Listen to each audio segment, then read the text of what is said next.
So one thing that was very formative for me, and I'm interested to find out about your experience as well.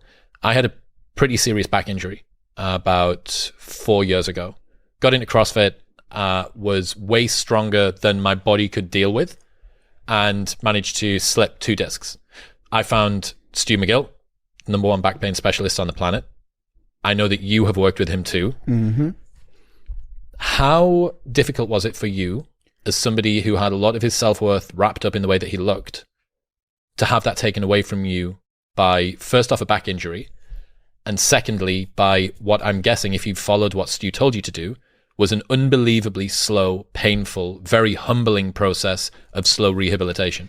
So yeah, this could tie in real nicely. So with me, due to having all the body dysmorphia, insecurity, just like needing to work out to feel like the validation, self-love, self-worth, etc., right? That other extremes that push me into is just like how like intense like I would exercise, right? I would just, horrible form, lift as much as I could, just pain tolerance, like push through all of that, right? And deadlift sumo as well, which is cheating. Sumo. So here's the thing. So from one point of view, it's like, wow, that's so admirable. Like you just work so hard. You're so disciplined. You're so dedicated. That's just so amazing. Good for you. But if you look behind the curtain a little bit, that's not that altruistic and pure of like an energy source, right? It's a toxic energy source, and that toxic energy source is in the insecurity. And then basically that led me to just severe injuries of my spine because horrible form, lifting heavy weight, blah, blah, blah. So with that, right, it's almost like my back injury is a personification of being fueled by a toxic fuel source, right? And then the thing is, like, someone could have told me back in the days, like, oh, like, you shouldn't be like lifting this heavy, you shouldn't be doing this, you should have been more careful, right? And that's me being like aware that maybe I shouldn't be doing that in the same way as someone that's like living a very hedonistic, young, immature, egotistic lifestyle is also vaguely aware that they maybe shouldn't be doing that. I had that same awareness too, but even though I knew that, it just didn't matter because my goal was like so egotistical at the end of the day, which is why the back situation like needed to happen to me. Like there was simply Are you thankful that it happened? I mean, well, yes, in a certain kind of way, but I feel like it was inevitable to happen because, I mean, one school of thought is like for people to make like a proper drastic change, like they need to hit like a form of like rock bottom, right? I was having this thought the other day. I maybe have like heard it somewhere, I don't remember, but it's like something along the lines of like wisdom is often, if not exclusively, attained after like a rock bottom-ish type of situation, but then ideally you'd want that wisdom like beforehand, but paradoxically it can only be gained after like a rock bottom like kind of thing. Mm-hmm. So it's like this weird tango inverted loop thing.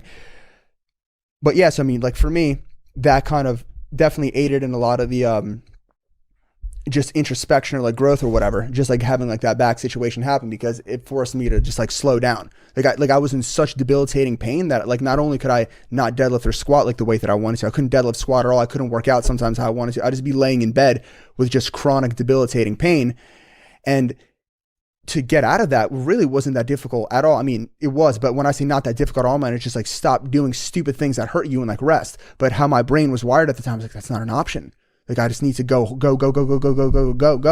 So it hit a point where, so you can almost argue that it wasn't this just altruistic transformation. It literally hit a point where the back pain was so debilitating that I would rather kill my previous ego and start from scratch than I would maintain that ego and tolerate the back pain. Because before it was back pain was here, ego was here, still more worth it. But when those scales like tipped just the right amount, it was an organic shift. Because I literally just had no other choice. So I literally... You were constrained by your body. Yeah. So like I had to start from ground zero.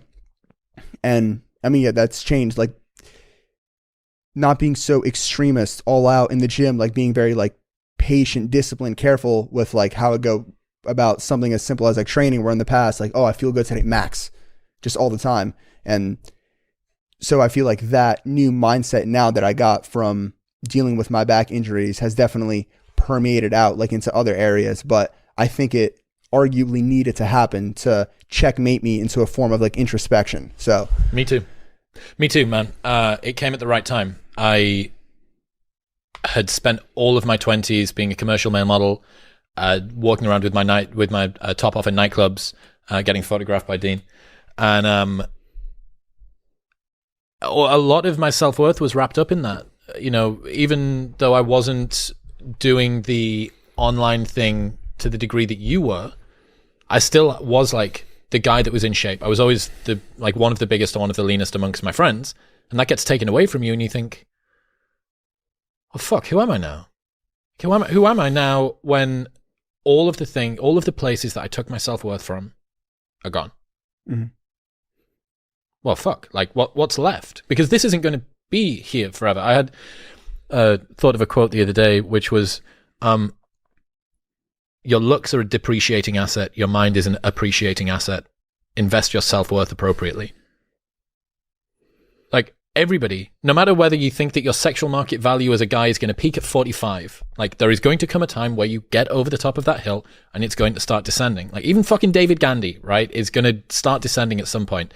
You have the opportunity to invest in something which is evergreen, which is going to compound, which is going to benefit the rest of the world. And that's not to say that people that are in shape can't benefit the rest of the world. It's good to be motivational, so on and so forth. But especially for women, I think, there was this story about Polina Porikova, who was a supermodel back in the 80s and 90s. And she's now 56 and her husband had died. And there was a famous story that came out about her about a year and a half ago. And she was lamenting the fact that as a 56-year-old, she walks into parties and none of the guys look at her anymore because they're all distracted by the 23-year-olds that are in the room. And she was saying, a lot of my self-worth, I feel really terrible and so on and so forth. And it made me sad. It made me sad because I was looking at somebody who was still taking their fundamental sense of self-worth from the way that they looked with, I think, 2 or 3 kids. And it doesn't feel graceful. Do you know what I mean? Like it doesn't feel like somebody has allowed themselves to get harmony and grace and transcend and include the things that they had before. And also there's obviously a massive amount of like hubris and hypocrisy here, because when you were 22, you didn't care about the 56-year-old that was in the room that all of the guys looking at you were ignoring to look at. It's like, look, this is the arc of life. Everybody knows that it's coming. Everybody knows that your looks are going to fade, that you're going to become sick or ill or destitute, that you're going to run out of money, that the people around you are going to die. And all that you're going to be left with is the power of your thoughts, right?